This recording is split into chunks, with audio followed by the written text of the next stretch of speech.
बिस्मिल्लाहिर्रहमानिर्रहीम। मैं हूँ डॉक्टर खुशबक नाम। आज मैं अपने यूट्यूब फैमिली के लिए एक ऐसी वीडियो लेकर आई हूँ। इस वीडियो में मैं आपको एक ऐसी बीमारी के बारे में बताने लगी हूँ जिसमें 80% जो हैं औरतें और 90% आदमी अपनी एक यंग एज में जब पहुँचते हैं इस बीमारी में मुब्तला हो जाते हैं। आइए हम देखते हैं वो बीमारी क्या है और इसका इलाज और किन वजूहात की बिना पर यह बीमारी होती है। उस बीमारी का नाम है आपके पास एक्नी। एक्नी है क्या, इसकी कितनी सारी टाइप्स हैं वो मैं आपको बताती हूँ। Acne is a skin condition, एक स्किन की बीमारी है। इसमें क्या होता है, hair follicles plugged with dust with oil और विद डेड सेल्स। जो हमारे हेयर फॉलिकल्स होते हैं आपको पीछे में दिखाए जा रहे हैं, इसके अंदर या तो कोई डस्ट या कोई ऑयल या कोई डेड सेल्स आके फंस जाते हैं। फंसने की वजह से क्या होता है, वाइट हेड्स, ब्लैक हेड्स या पिंपल्स पैदा होना शुरू हो जाते हैं। पिंपल्स की फिर आगे टाइप्स हैं जिसको हम कहते हैं पस्ट्यूल्स। पस्ट्यूल में क्या होता है कि जो पिंपल्स होता है ये हमारे पास स्किन के ऊपर होता है और इसमें पस पैदा हुई होती है और ये थोड़ा सा सूजा भी होता है। और सिस्ट और नोड्यूल्स क्या है, सिस्ट और नोड्यूल्स आपके पास क्या होते हैं, ये स्किन के नीचे होते हैं और ये भी आपके पास पेनफुल होते हैं, लेकिन ये होता है कि ये थोड़ा स्किन के नीचे होते हैं। अब ये तो हमने देख लिया कि एक्नी है क्या। अब हम ये देख रहे हैं कि किस एज में एक्रेंस होती है। ये तमाम एज में भी हो सकती है, वो हवा हम जरा देखते हैं। ये आगे हमारे पास ये अकरेंस मोस्टली इन टीनेजर्स। 85% जो एक्नी की रेशो है आने की वो टीन एज में आती है। जैसे एडोलेसेंस तक पहुंचते हैं ये मेल और फीमेल, उस एज में आने का चांसेस 85% है। अभी मैंने आपको कहा हम क्या हम देखते हैं कि ये तमाम एजेस में भी हो सकती है। यस, ये तमाम एजेस के लोगों को भी इफेक्ट कर सकती है, उसके चांसेस 15% है। अब हम ये देखते हैं कि मेल को कितना इफेक्ट करती है और फीमेल को। मेल को जो ये एक्ने इफेक्ट करती है 90% मेल को इफेक्ट करती है और फीमेल को 80%। अब इतनी सारी इसकी प्रेवलेंस रेशियो जो है, अब हमारे जहन में ये सवाल पैदा होता है आखिर इसकी वजह क्या है। चलिए हम वजूहात की तरफ चलते हैं। अब मैं आपको बताने लगूंगी इसकी वजूहात। पहली इसकी वजह है कि ओवर प्रोडक्शन ऑफ सीबम। जब हमारे स्किन में सीबम की पैदा होने की जो क्वांटिटी है वो ज़्यादा हो जाती है। सीबम आपके पास एक ये सिक्रीशन है, ये कहाँ से आती है, स्पीशियस ग्लैंड से। अब ये स्पीशियस ग्लैंड कहाँ मौजूद है, ये स्पीशियस ग्लैंड हमारे स्किन के अंदर, ठीक है, और स्किन के अंदर भी कहाँ पर, फेस, नेक, शोल्डर और ये बैक, इन पे मोस्टली स्पीशियस ग्लैंड मौजूद होते हैं। वहाँ पर इसकी प्रोडक्शन ज़्यादा होने शुरू हो जाती है।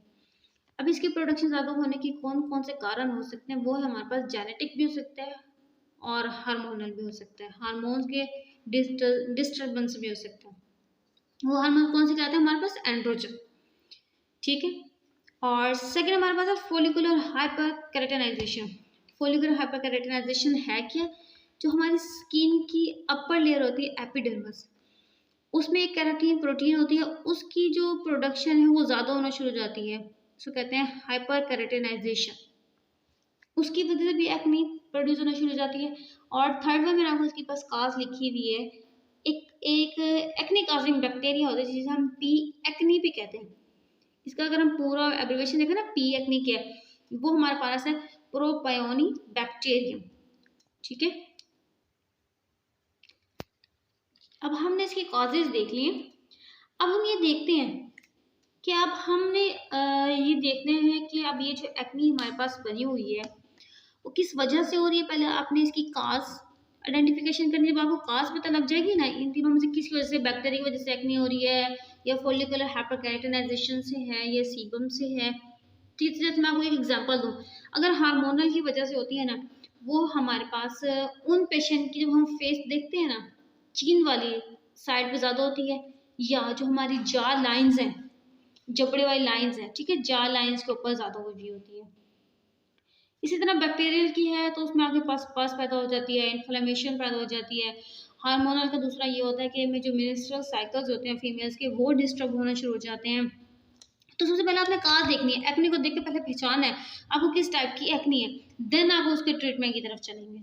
ठीक है, जब आप इसका काज देख लेंगे देन आप आएंगे इसके बाद ट्रीटमेंट पे। वो ट्रीटमेंट में आपके पास में कौन कौन सी मेडिसिन इस्तेमाल होती है, वो आपके पास है retinoids, antibacterial and hormonal therapy.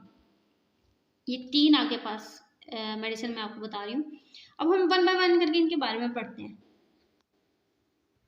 अब ये रेटिनॉइड्स क्या है? रेटिनॉइड्स एक केमिकल कंपाउंड्स है और ये विटामिन्स है विटामिन ए का।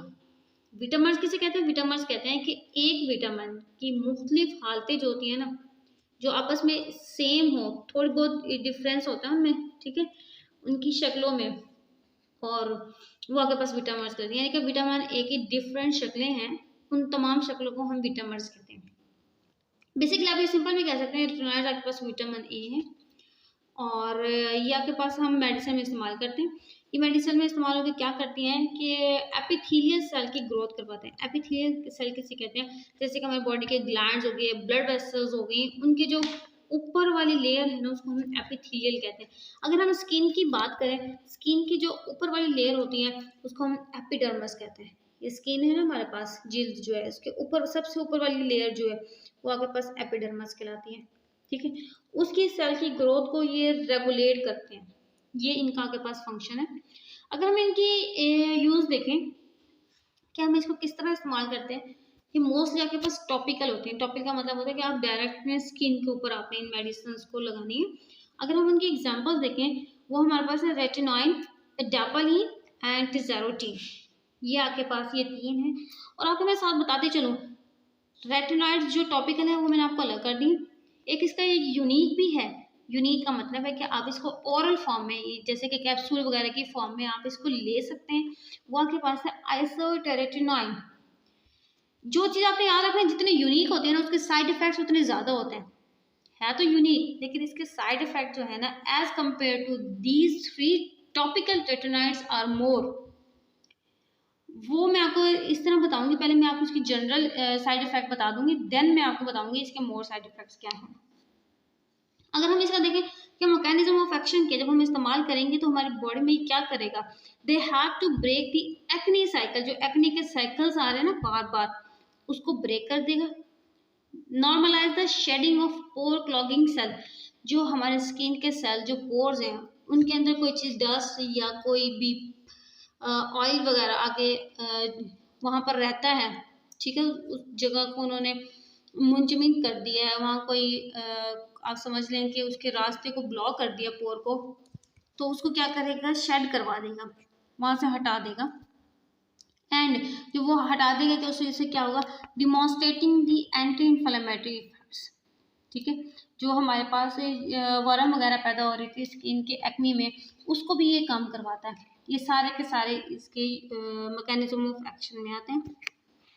और एक बात मैं आपको बताती चलूँ कि जितने भी आप ये एक्ने का ट्रीटमेंट इस्तेमाल करते हैं ना, उस आपने अक्सर आके पेशेंट कंप्लेन करते हैं कि हमारी एक्ने बेहतर होने के बजाय बढ़ गई है। ठीक है, वो आपने एक बात याद रखनी है, इसका मैकेनिज्म ऑफ एक्शन कुछ इस तरह होता है कि वर्स बिफोर बेटर। ठीक होने से पहले ना ये बिगड़ जाती है। ठीक है, जितने भी अंदर पस सेल्स वगैरह होते हैं वो बाहर आते हैं, बैक्टीरिया वगैरह वो बाहर आना शुरू होते हैं, पस बाहर आना शुरू होते हैं। पेशेंट को ऐसा लगता है कि मेरी एक्ने जो है वो पहले से ज़्यादा बढ़ गई है। ठीक है, इसके बारे में आपने परेशानी हो ना, ये इसके साथ ऐसा होता है ये एक्ने वगैरह के ट्रीटमेंट में। अब मैं आपको लेके चलती हूँ इसके साइड इफेक्ट्स। इसके साइड इफेक्ट जैसे स्किन आपके पास ड्राइनेस होना शुरू हो जाएगी, जहाँ पे हम इसको इस्तेमाल करेंगे वहाँ पर रेडनेस, टाइटनेस स्किन की, इचिंग, खारिश वगैरह होना शुरू हो जाएगी। ये इसके साइड इफेक्ट्स हैं। और मैंने आपको बताया था कि मैं इसके जब एक जनरल बता दूंगी ना, तो फिर मैं आपको आइसोट्रेटिनॉइन की बताऊंगी कि मोर साइड इफेक्ट कैसे हैं। मोर साइड इफेक्ट्स की है मूड स्विंग, आपका मूड चेंज होना शुरू होगा, गुस्सा वगैरह, एग्रेशन वगैरह होना शुरू हो जाएगा। ज्वाइंट एंड मसल्स पेन, जोड़ों के या मसल्स के दर्द होगा। और जीआईटी इफेक्ट करेगा, हमारे जो स्टमक वगैरह, आंतों वगैरह को इफेक्ट करेगा। तो कहने का मतलब है जो जितना यूनिक है उसके साइड इफेक्ट उतने ज़्यादा है। अब आपने एक बात ये भी याद रखनी है कि जब भी आप एक्ने का ट्रीटमेंट करवा रहे हैं तो आपके अंदर लाजमी सब्र होना चाहिए। इसका ट्रीटमेंट लॉन्ग ड्यूरेशन के लिए होता है। जैसे माइल्ड एक्ने है उससे 2 से 3 मंथ, इसी तरह मॉडरेट है फिर से 3 से 4, इस तरह सीवियर एक्ने के लिए 6 मंथ का भी आपके पास ट्रीटमेंट होता है। ठीक है, इसका ट्रीटमेंट अवेलेबल है, लेकिन बहुत अनफॉर्चुनेटली मुझे कहना पड़ रहा है कि अक्सर अभी भी लोग एक्ने के साथ अपनी ज़िंदगी गुजार रहे हैं, अपने आप को लेस कॉन्फिडेंस लेकर चल रहे हैं। गुड अपीयरेंस उनकी नहीं है, ठीक है। इसका ट्रीटमेंट है लेकिन लॉन्ग ट्रीटमेंट है, और जैसे मैं आपको बता रही हूँ कि 2 से 4 वीक्स भी लग सकते हैं, ठीक है। और जैसे मैंने आपको बताया, जो सी आपके पास टाइप होगी उसके लिहाज से उसका उतना ड्यूरेशन होता है। हमने ये सारे रेटिनॉइड्स के बारे में डिस्कस किया, उसके ट्रीटमेंट के बारे में। सेकेंड बार हमारे पास आपके पास आते हैं एंटी बैक्टीरियल।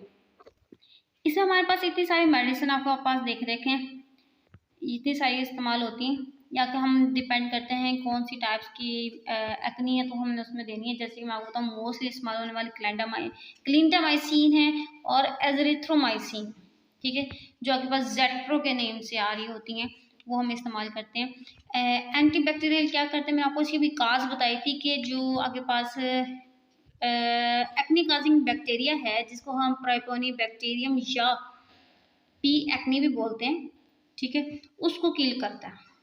ये सारे आपके पास इस्तेमाल होने वाले एंटी बैक्टीरियल ड्रग्स हैं। इसके अगर मैं साइड इफ़ेक्ट बताते चलूँ आपको, nausea, vomiting, diarrhoea, abdominal cramps, metallic taste etcetera. इसका मतलब है कि जैसे उल्टी आने को हो रही होगी, उल्टी आ जाएगी, मोशन वगैरह शुरू हो जाएंगे, पेट में दर्द होना शुरू हो जाएगा, और अजीब सा लेने के बाद, मेडिसिन लेने के बाद आपको अजीब सा टेस्ट भी आ सकता है। अगर आप इन मेडिसिन का इस्तेमाल मिस यूज़ करेंगे, आप खुद ही इस्तेमाल करना शुरू कर देंगे, किसी डॉक्टर से कंसल्ट नहीं करेंगे, तो आपको ऐसा भी हो सकता है कि उसके अंदर आपकी बॉडी में रेजिस्टेंस काज हो जाए। जिन पेशेंट के अंदर रेजिस्टेंस काज हो जाती है, या ऐसा भी होता है कि कुछ पेशेंट डॉक्टर से मेडिसिन ले आते हैं, 2 दिन इस्तेमाल की, 3 दिन दी, जितनी डॉक्टर्स ने दी है उतनी नहीं इस्तेमाल की, तो उसकी वजह से हमारी बॉडी में इसकी रेजिस्टेंस काज हो जाती है कि वो मेडिसिन हमारी बॉडी में इफेक्ट करना छोड़ देती है। फिर हमें क्या करना पड़ता है, एंटी रेजिस्टेंट मेडिसिन है इसकी, वो इस्तेमाल करना पड़ती है। जैसे कि आपके पास दिखा रखा है बेंजोइल पेरोक्साइड, फिर हम इसका ये इस्तेमाल करते हैं। These are all about anti bacterial drugs. अब हम थर्ड वन की तरफ जाते हैं, हार्मोनल थेरेपी। वो हमारे पास है कि हार्मोनल थेरेपी के लिए हम एस्ट्रोजन और प्रोजेस्टेरॉन का कॉम्बिनेशन इस्तेमाल करते हैं, जिसे हम ओरल कंट्रासेप्टिव पिल्स भी बोलते हैं, ठीक है, उनका हम इस्तेमाल करते हैं, जिसकी वजह से फीमेल्स का साइकिल्स वगैरह है, हार्मोन जो डिस्टर्बेंस थी वो ठीक हो जाती है। अब मैं आपको दिखा रही हूँ कि जो हम इस्तेमाल करते हैं पेशेंट को देने के लिए, आप देखिए, क्या मैंने आपको बताया था रेटिनॉइड इस्तेमाल करेंगे। रेटिनॉइड्स के अंदर से हमने कौन सा ले ली है, टेरेटिनॉइन, ठीक है, कि हमारे पास टेरेटिनॉइन आ गई रेटिनॉइड में से। एंड क्लिंडामाइसिन फॉस्फेट हमारे पास, मैंने अभी आपको दिखाया है, एंटी बैक्टीरियल में आती है। ये इन दोनों का कॉम्बिनेशन है। कॉम्बिनेशन में इसका ये फ़ायदा होता है आपके पास इस जल का, कि जो इसके साइड इफ़ेक्ट्स आ रहे होते हैं ना, वो आपके पास नहीं आते, मीन्स कि कम हो जाते हैं इसके साइड इफ़ेक्ट्स अगर आप इन दोनों की इकट्ठे इस्तेमाल करेंगे, ठीक है। एक्डर्मिन जेल के बारे में ये भी कहा जाता है, the right choice in all acne types, यानी कि फर्स्ट लाइन थेरेपी है। अगर पेशेंट ने कोई भी मेडिसिन नहीं इस्तेमाल की, फर्स्ट दफ़ा इस्तेमाल कर रहा है और हम चाह रहे हैं कि हम मेडिसिन ये देना शुरू करें, तो फर्स्ट लाइन आपके पास ये है। अगर इससे ट्रीटमेंट नहीं आता, देन आप उस पर जाते हैं हार्मोनल वगैरह के ऊपर, कि हमने ये पेशेंट को दी है, ठीक है, रेटिनॉइड्स और साथ एंटी बैक्टीरियल का कॉम्बिनेशन दिया, पेशेंट को नहीं इसका यानी कि बेहतरी नहीं आ रही पेशेंट की एक्नी में, तो देन हम हार्मोनल देते हैं, ठीक है। राइट चॉइस हमारे पास ऑल टाइप ऑफ एक्ने की है। इसको इस्तेमाल कैसे करना है, ठीक है, रात को सोते वक्त इस्तेमाल करना होता है। उससे पहले अपने फेस को धोना है, धोने के बाद आपने इसको ड्राई कर लेना है, ड्राई करने के बाद मटर के दाने के बराबर अपनी उंगली पे लेना है और मुख्तलिफ जगहों के ऊपर लगाना है, आपके पास लिखी हुई है, तो हल्का सा अपने चेहरे के ऊपर आपने इसको भिला देना है। और इसके इस्तेमाल से आपने सूरज के वक्त पे नहीं जाना, सूरज की छाँव से आपने बचना है। तो दिन के टाइम में आप सन ब्लॉक इस्तेमाल करेंगे, और दिन में आप ज़्यादा दफ़ा इसका एहतियात ये है कि दिन में आप इसको ज़्यादा दफ़ा फेस नहीं वॉश करेंगे, 3 से 4 दफ़ा करेंगे और सूरज से बचेंगे। और रात को सिर्फ आपने 1 दफ़ा इस्तेमाल करनी है, दिन में आपने इसको नहीं इस्तेमाल करना। ये सारा इसका तरीका इस्तेमाल भी है। जैसे कि मैंने आपको ये बताया था कि रेटिनॉइड में से आप आइसोट्रेटिनॉइन भी इस्तेमाल कर सकते हैं, ये सीवियर एक्ने में इस्तेमाल करते हैं। जैसे कि मैं आपको दिखाऊँ कि कॉस्मीन जेल जो है आइसोट्रेटिनॉइन इसके अंदर होता है, इसको हम इस्तेमाल करते हैं। इसका तरीकाकार इस्तेमाल ये होता है, आपने सिर्फ वहीं पर इस्तेमाल करना होता है जहाँ पर दाने होते हैं, यानी कि जहाँ पर आपकी एक्ने है आपने उसको वहीं पर इस्तेमाल करना है। इसका तरीकाकार भी यही है कि आपने इसको रात के वक्त इस्तेमाल करना है, दिन में नहीं इस्तेमाल करना है। दिन में आपने इसको सन ब्लॉक इस्तेमाल करने हैं। और लास्ट में आपको बताती चलूँ कि जितनी भी मैं वीडियोस बना रही हूँ ये मेडिकल स्टूडेंट्स के लिए है और आपकी अवेयरनेस के लिए है। ये आपने खुद नहीं लेनी, क्योंकि मैं आपको बता चुकी हूँ कोई भी एक्ने की अगर आप मेडिसिन लेंगे सबसे पहले आपको उसकी कॉज बताओ कि किस वजह से हो रही है, और ये जो एक्ने है तो इसके पीछे वजूहत क्या है, देन आप उसकी ट्रीटमेंट की तरफ चलेंगे।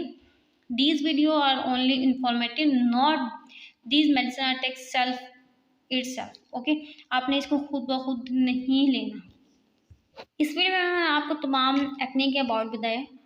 अगर आपको मेरी वीडियो अच्छी लगी मेरे चैनल को आप सब्सक्राइब करें, मेरी वीडियो को लाइक करें और शेयर करें। Thank you for watching. अपना बहुत सा ख्याल रखिएगा।